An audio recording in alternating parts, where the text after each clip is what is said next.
Hi there, my name is Michelle Liddy. Welcome to Living a Limitless Life. I help people connect to a positive self-identity for growth and expansion in all areas of our life. So today I want to talk about how to develop self-trust. But I found this definition of self-trust online that I thought was so good. It's a holistic definition of self-trust, which involves cultivating a deep sense of self-acceptance and confidence in one's own abilities, decisions, and inner wisdom, while staying connected to one's values, emotions, and intuition. By honoring your own needs and values, it goes beyond just trusting your logical mind. Self-trust integrates the mental, emotional, physical, and spiritual dimensions of a person. It involves cultivating a deep and unwavering belief in who you are and believing in your abilities. I thought that really set the stage for what we're going to talk about today. So one question I wanted to put out there is, how do we disconnect from our self-trust? Why do we stop trusting ourselves? Why do we put other people's opinions before our own opinions and trust what we have to say or think or our ideas? It has to come from childhood. When we grow up, we may be judged or criticized for who we are and expressing who we are, our authentic selves. We may have been corrected and said, don't do this or don't do that or be like this or sit still. We may have had a lot of energy and told, hide that energy, you need to be really quiet, don't do that. And so we disconnect from our trust and we put it outside of ourselves and think that, because we want to gain that acceptance and validation from mostly our main caretakers, where our parents, it could have been an aunt or a grandparent or a sibling, and we want their approval. So we stop trusting ourselves and put our trust into what other people have to say of who we need to be. Can you please tell me who I need to be, and I'll act like that so I'll gain acceptance and approval. And we disconnect, and it chips away a little by little. When we're young, we don't know, hey, I know what I want. I'm being my authentic self. This is who I want to be. We're too young. We don't know how to decipher that. We want that love and approval and affection for being who we are. But if being who we are is not accepted and criticized, we don't trust being who we are. So we trust people outside of us, even if it's not good and we're criticized and judged. We want that acceptance and love and approval. So we give that trust to others outside of ourselves. We learn to give ourselves away to get accepted. We don't trust standing in our own identities. We trust other people's opinions of us more than we trust our own opinion of ourselves. So we lose trust in making decisions or sharing our ideas because we may have been criticized for doing that. It could have happened with our parents. It could happen with peers or friends at school when we shared our ideas or wanted to do something. Somebody judged us or criticized us for doing that. So we shrink ourselves and don't trust our opinions of things and kind of shy away from putting ourselves out there because we don't trust what we have to say or what we have to offer is good enough. So we start disconnecting from trusting ourselves and put that power outside of ourselves in our teachers or friends or our bosses. I mean, this stuff carries on out into our adult lives. Self-doubt can seep in, and self-doubt can come from not trusting to take steps forward, not going for the things that we want in our lives. Self-doubt can creep in from being criticized and not trusting our own thoughts and opinions of ourselves. So we are looking for that approval and we doubt ourselves. Oh, I want to do this. And we think, oh, maybe I shouldn't do that. We second guess ourselves. Maybe I shouldn't do that. Maybe I don't trust doing that. Maybe good things will come out of me doing that. Maybe it's good for other people, like being successful in this is good for other people, but it's not for me. I don't trust that I can do it. I don't trust that I'm good enough or smart enough or worthy enough.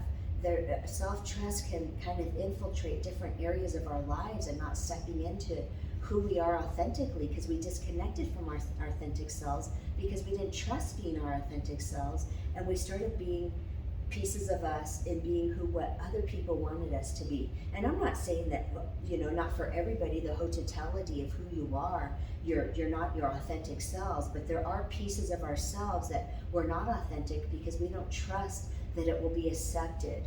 instead of coming from a place of it really doesn't matter if somebody accepts me or not. I need to be in alignment with who I am and trust. I know and trust what's right for me. Nobody else knows that. But we disconnect from that self-trust because we feel other people know who to be or who I need to be more better than ourselves and our own definition of that. We didn't have a strong sense of being nurtured for who we are. So we don't trust that we will be nurtured for the person that we are. And that comes from nurturing is a big thing in trusting ourselves. Like if somebody says something not nice to us, we can go back and nurture ourselves and say, gosh, I really didn't care for the way that person said that to me. I'm going to give myself some self-love and nurture and know that I stand in what's right for me. Instead, somebody may say something rude or curt to us or not very nice, and we go, gosh, I need to change myself in order for that person to like me, because I don't trust being myself. I need to trust their opinion over my opinion. So some of it comes in from, nurturing ourselves and coming back to self and giving ourselves what we need instead of trying to get that outside of ourselves. So how do we connect to our self-trust? And I gave a list of things. You may pick one or two that you really want to cultivate within yourselves, and then pick another one or two, and then start cultivating that within yourselves and grow this self-trust in us. It's a practice of being, it's a practice of trusting ourselves. It's developing it into a habit of trusting ourselves, our thoughts, our opinions of, taking bold steps and being who we want to be instead of hiding behind the scenes because we're scared and don't trust that we'll be accepted or loved for being that authentic person that we are. It's you want to cultivate an inner safety with yourself, and self-trust comes from feeling safe with who you are. So if you don't feel safe with who you are, you want to cultivate that safety within yourself. And that means that you know who you are and what you think, and safety comes from feeling safe within your body. Safety comes from feeling safe with being who you are, your authentic self, no matter what anybody says or doesn't say. If somebody judges you, you kind of look at that and say, is that really true about myself? If it's not, you do away with it, and if you start feeling safe within the thoughts that you think and the way that you see yourself and the way that you make decisions, and that safety comes from not feeling fear if somebody judges you. You kind of disconnect yourself and say, well, that's their opinion, it's not my opinion. My opinion is this, and I feel safe in my opinion of myself, and I don't have to give it away to somebody else's perspective. It's really getting to know who you are, how you think, what you want in life, what is right for you, what decisions are right for you.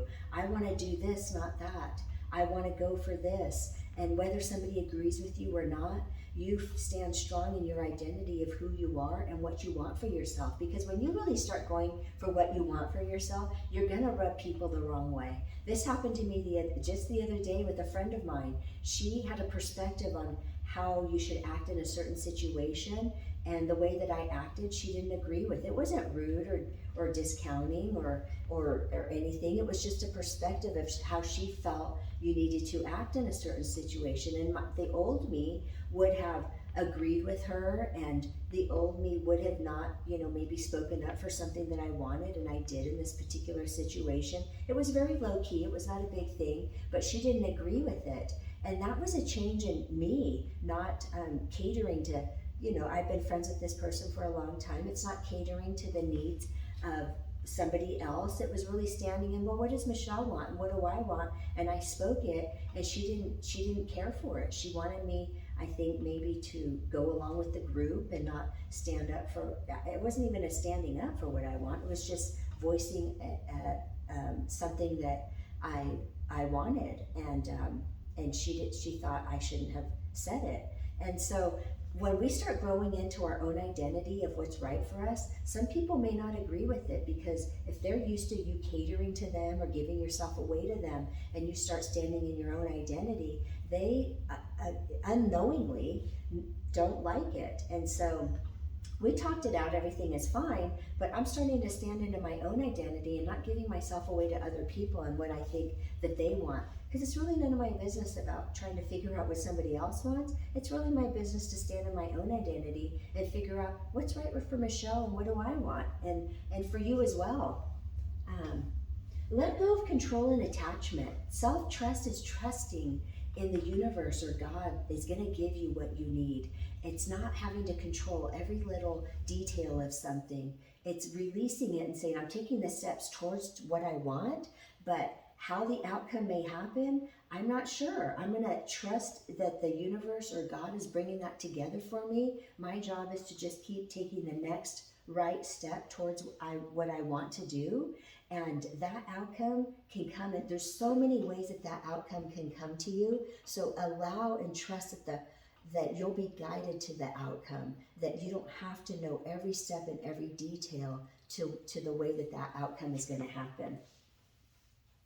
Letting, not being attached to something was such a freedom relief for me. Like, I felt so much freedom and not feeling like it has to happen this way. It has to be this way. I just started taking the steps, and things bigger than what I could have imagined stepped in, like people or advice or a book or sometimes things speak to me in movies. Like, I'll watch a movie and somebody will say something that resonates so deeply with me, and I'm thinking, oh my gosh, I really needed to hear that. That's totally in line with what I want to do, or help me make a decision on something by seeing the perspective.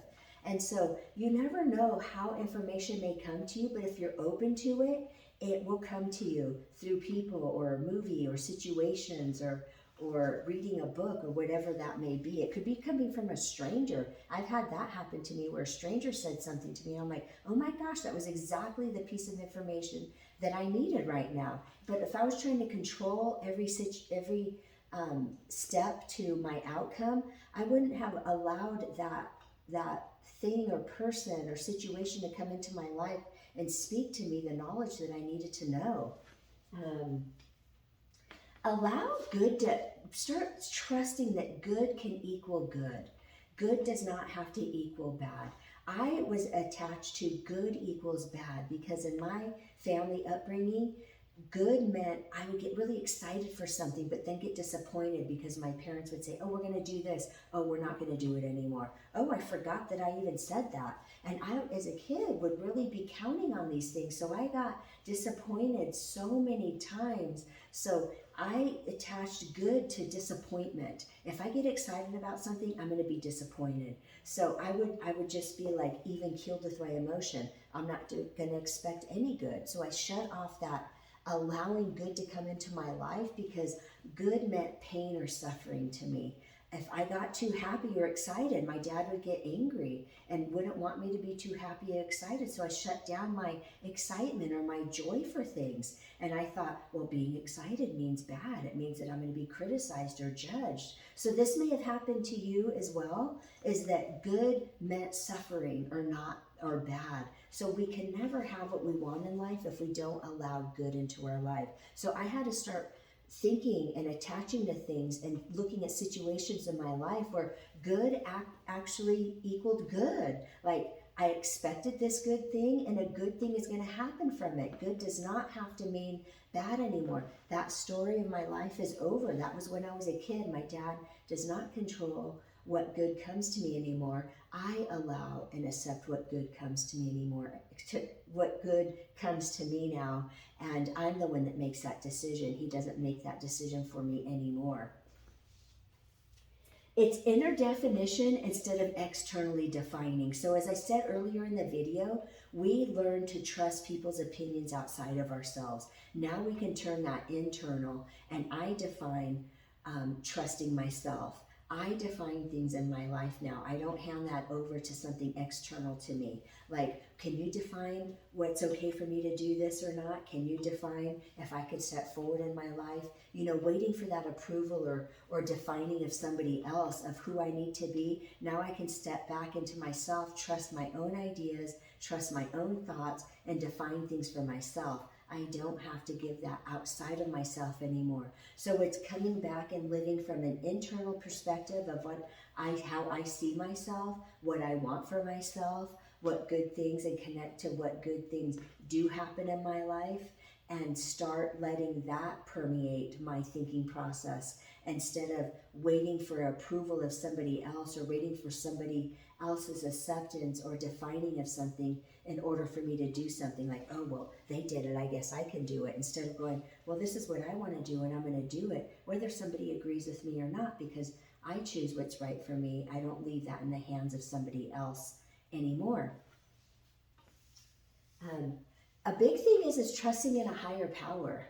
I mentioned that a little bit earlier, is the God and universe is always working to conspire things in your favor. And that was a concept that I had to really learn, because I thought everything was working against me like this, because I was concentrating on what wasn't working in my life instead of what is working in my life. So one thing is, you want to concentrate on what is working in my life. Don't allow the things that aren't working in your life to take up space in your mind, because it's already done, it's over, and you want to build on what is working on your life. You don't want to build on what is not working in your life. And eventually that vibration will come together, and your internal vibration will seek things to work well or good in your life. Now, I'm not saying that things won't happen that you don't want to happen in your life. Like, they will happen, but you can look at it from a different perspective. You can see it as, oh, that's something that may not be working. I'm going to put my attention over here. So you start redirecting your attention and your energy on the way that you want it to go, and take your energy away from things that aren't going in your favor or your way. So when you give it up to God or a universe, you say, I don't know how this is going to turn out, but I'm handing it over to you, and I'm trusting that you're going to give me the guidance and the thoughts and the direction to take the right steps and move forward in the direction that I want to go. And it means being still with yourself and really feeling into, is this the right direction for me over here, or is it over here? And you will, as you start feeling into your body and you start feeling safe, trusting yourself and directing that energy and perspective inward, you can start feeling your way into things, and you'll feel if something's good for you or not good for you. And God will speak to you, or the universe will speak to you and let you know that. But it takes some time to kind of build into and start hearing that voice of direction for you. It's not being controlling of the end result and saying, I trust, this is what I want, I trust that it's going to happen, I'm going to take the steps to do it, and I leave it into God to bring together and bring these events, people, situations together for me beyond my earthly thinking. Like, my earthly thinking is limited to what I feel is the capacity of what I can do. I'll do what I feel I could do at my capacity, but I go, God, you can open it up to a whole bigger capacity that I don't even know about, because the universe, God, is the all-knowing and sees everything, and can bring people and situations into your life that we couldn't even have thought of. Focus on, and that's what I said a little bit earlier, focus on what you want for yourself and build on that. And it can start small. I appreciate the phone that I have, because it allows me to reach out to people that I love in my life. It allows me to walk and just jump on the internet and check something out that I needed to check out. It gives me directions of places that I need to go with the maps on it. And it's really appreciating these basic things in our life, and then build from those to other things, because we can't have more of something if we don't appreciate what we already have or have gratitude towards what we already have in our life.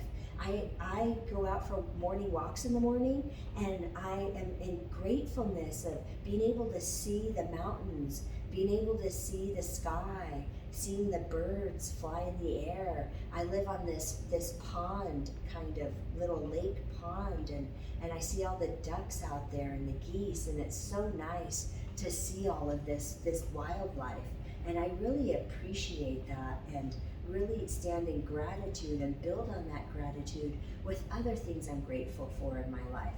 So I hope that gives you a perspective on self-trust and how to connect to it. I really appreciate you being here with me today, and I look forward to seeing you in the next video. Subscribe if you like what I had to offer, and I'll see you next time. Bye.